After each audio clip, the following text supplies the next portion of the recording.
70% do novo Congresso é branco, 80% masculino, a bancada de empresários é 5 vezes maior que a bancada trabalhista e mais de 26 parlamentares têm um patrimônio de 10 a 100 milhões de reais. Esse é o Congresso que Lula vai enfrentar. Eu sou Deise Ciocari, jornalista, cientista política, e a gente vai falar sobre os próximos 4 anos. Bom, gente, antes de continuar, queria pedir para vocês se inscreverem aqui no canal, deixar o like. Vamos falar de Congresso, né? Pacheco e Lira foram reeleitos. Isso não quer dizer que Lula não vai enfrentar a oposição, né? A gente tem que começar primeiro com esses números que eu falei no início do vídeo aqui. É um congresso de empresários, é um congresso que tem um setor agro muito forte, né? O presidente da bancada ruralista agora vai ser o Lupion, é o filho do Abelardo Lupion. Eu trabalhei com o Abelardo, o Pedro Lupion, que é o filho dele, vai ser o líder da bancada ruralista, que é uma oposição ferrenha ao governo Lula. A gente tem que lembrar que durante a campanha eleitoral, o Lula chamou a bancada ruralista, o setor agro, de direitista e fascista. E o Pedro Lupion é filho de um dos maiores expoentes da bancada ruralista da história do país, desde a redemocratização, um dos fundadores da Frente Parlamentar Agropecuária. E o pai dele, o Abelardo Lupion, foi presidente da Comissão de Agricultura da Câmara por uns bons anos. Eu trabalhei com ele, inclusive, na Comissão de Agricultura. Então, o Lula, independente de ter feito o Pacheco e o Lira, vai ter uma oposição muito ferrenha, tanto na Câmara quanto no Senado. Aí vamos falar da Câmara. Arthur Lira reeleito. O Lira é aquele personagem que eu já falei outras vezes aqui, que a gente não pode menosprezar, porque é um cara que sai de um governo de extrema-direita, vai para um governo de esquerda, né? Só com um arranhão ali no orçamento secreto, não é um personagem que tu tem que ignorar. E vale lembrar que nessa eleição dele, ele conseguiu quase 490 votos, ele conseguiu reunir as bancadas do PT e do PL. Isso é um feito histórico, né? Então, o Arthur Lira vai fazer a frente do Lula quando ele achar necessário, porque ele é um expoente do Centrão. O Centrão ficou muito fortalecido no governo Bolsonaro, justamente porque o Bolsonaro deixou de lado o protagonismo do Palácio do Planalto na política brasileira, e aí o Congresso se fortaleceu, e o Congresso se fortaleceu no nome de Arthur Lira. Então, ele pode ser à frente do Lula, mas também ele vai ser oposição quando ele achar conveniente para ele, né? É claro que a gente sabe que a Câmara dos Deputados é a responsável, o presidente da Câmara é responsável pela abertura dos processos de impeachment, mas aí tem um ponto importante: a CCJ foi para o PT, né? Então, vai, pelo menos nesses primeiros anos aqui, nesse primeiro momento, vai ter uma dificuldade, sim, de fazer uma oposição mais ferrenha, de instaurar um processo de impeachment, que eu acho ruim para o processo democrático, mas isso explica um pouco da força do Lira e das conjecturas que ele fez. Ele prometeu aumento nos auxílios para os deputados, ele prometeu um aumento no número de comissões justamente para colocar os aliados dele nessas comissões. Então foi um monte de articulação que o Lira foi fazendo, foi prometendo um monte de presente para os deputados, que acabou levando ele para a presidência com essa votação violenta em cima dele, né? A gente teve o Chico Alencar, que inclusive eu conversei com ele numa entrevista na Band News na semana passada, e o Chico falou que a oposição dele era uma oposição mais de ideológica, para mostrar que ele não estava de acordo com isso, com o absolutismo, né? Ele não usou essa palavra, mas com o absolutismo do Arthur Lira. No Senado, a gente teve a perda do Marinho. Ela também é um pouco significativa, porque existe uma cadeira na direita que ela está vazia, porque o Bolsonaro não quis ocupar, né? Ele saiu, ele não percebeu ainda o capital político que ele tinha depois do resultado das eleições, ele foi embora, abandonou essa cadeira, e é bem provável que essa direita bolsonarista muito forte, ideológica no Congresso, ela se aglutine em torno do Marinho, por enquanto, pelo menos nesses primeiros momentos. A gente tem bolsonaristas muito fortes ali no Senado, né? A Damares, o Hamilton Mourão, né, que foi escorraçado pelo ex-presidente Bolsonaro, mas vai retomando uma posição de liderança, né? Tem o próprio Sérgio Moro, que a gente ainda tem que ver como que ele vai articular. O Deltan, na Câmara dos Deputados, hoje já fez uma brincadeira com PowerPoint, né, falando do que o Lula fez na avaliação dele, que foi errado nesse primeiro mês de governo, né, mas já usando um protagonismo político e sabendo utilizar as redes sociais, que é um problema da esquerda. Mas no Senado existe uma base ideológica bolsonarista muito forte.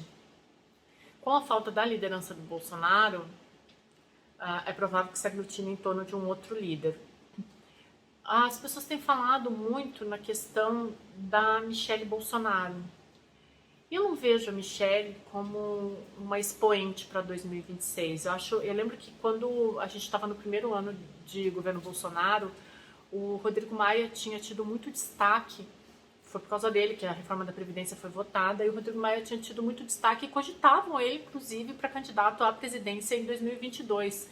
E eu sempre falava naquela época que faltava uma modernização midiática para o Rodrigo Maia. Eu vejo a mesma coisa na Michelle Bolsonaro, falta uma modernização para ela. Ela representa um segmento muito específico da política brasileira, que são de mulheres evangélicas. Eu não vejo ela cacifada para chegar em 2026 falando com propriedade sobre economia, sobre dados da educação, sobre dados da saúde. Eu não vejo a Michelle com essa prerrogativa, né? Então eu acho muito difícil. Acho que ela pode se perder aí, e a articulação de bastidor dela teria que ser muito forte. Eu não vejo isso acontecendo, da mesma forma que eu não vi o Rodrigo Maia. Eu acho que alguns personagens políticos, eles têm lugares determinados na história, e a Michelle é mais ou menos uma dessas, assim. Ela tem um segmento de mulheres evangélicas ali, e é mais ou menos nesse segmento que ela deve continuar, né? Aí, vamos lá, para o Congresso também, assim. Esse Congresso que tem uma bancada de um setor agro, de um setor de empresariado, é justamente uma frente parlamentar que pode fazer uma oposição muito forte ao presidente Lula, justamente pelos questionamentos dele, né? Ele tem falado de empresários, ele tem falado do setor agro, ele culpabiliza essa parte do setor brasileiro por diversas dificuldades, né, da sociedade, que é injusto, né? Nós somos o maior produtor de comida do mundo, e é muito injusto um presidente culpar justamente esse setor, né, pelos problemas da sociedade, mas deve enfrentar esse Congresso bem diferente de quando ele foi presidente das outras vezes, né? Porque quando ele foi presidente nas outras duas vezes, a maioria era do PT. Ele tinha uma oposição ali, mas não era uma oposição forte como é agora, e nem tão ideológica. A oposição do PL, ela tem uma pauta de costumes muito forte, e tem uma pauta que é muito contrária à da esquerda. Então, eles não conversam em nada. É só a gente pensar assim, como seria, por exemplo, uma votação de uma pauta ambiental com a Damares, ou uma pauta de costumes, que na esquerda é progressista, com a Damares, que é extremamente conservadora. Então, são movimentos desses próximos 4 anos que a gente deve ver um embate muito grande.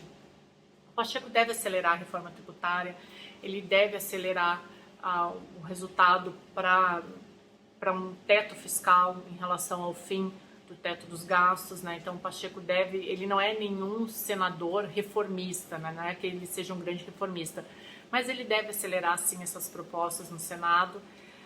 Ele prometeu paz e tranquilidade em relação ao STF, né? O Senado ele tem essa prerrogativa de, por exemplo, julgar um impeachment de um ministro do STF, mas diferente do Marinho, que teve um discurso muito mais revanchista, o Pacheco não apresentou isso. Então ele deve causar ali ou provocar uma normalidade entre os 3 poderes, né? Então, desse ponto de vista, eu acho que as coisas vão ser um pouco mais tranquilas.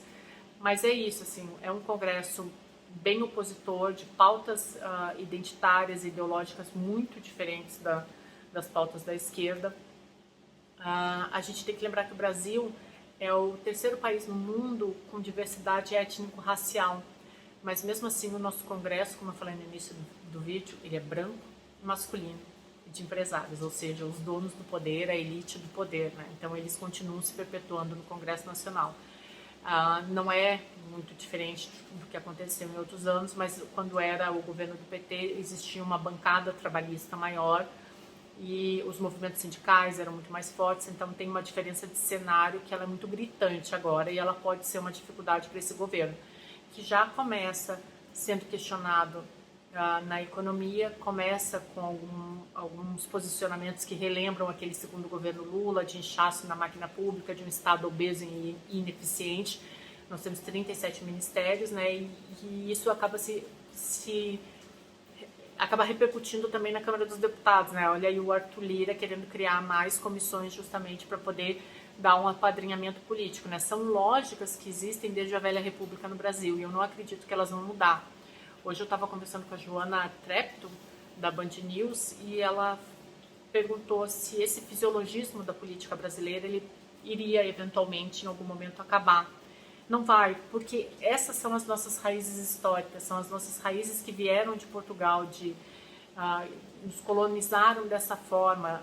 Existia uma máxima, eu acho que eu até contei no outro vídeo aqui, que os piratas, as pessoas falavam antigamente que preferiam ser atacadas por piratas em alto mar do que chegar no Brasil, porque aqui o assalto era muito maior, né? Então são práticas históricas que não tendem a mudar. Então a eleição de Lira e Pacheco ela é importante para o Lula, ela dá uma força para o Lula, ele vence o terceiro turno com o Bolsonaro, mas eu posso dizer para vocês que agora vem um quarto turno aí, né? Com uma oposição ideológica bolsonarista no Congresso que é muito forte. E para aguardar as cenas do próximo capítulo, como eu falei no vídeo do Yahoo, comecem os jogos.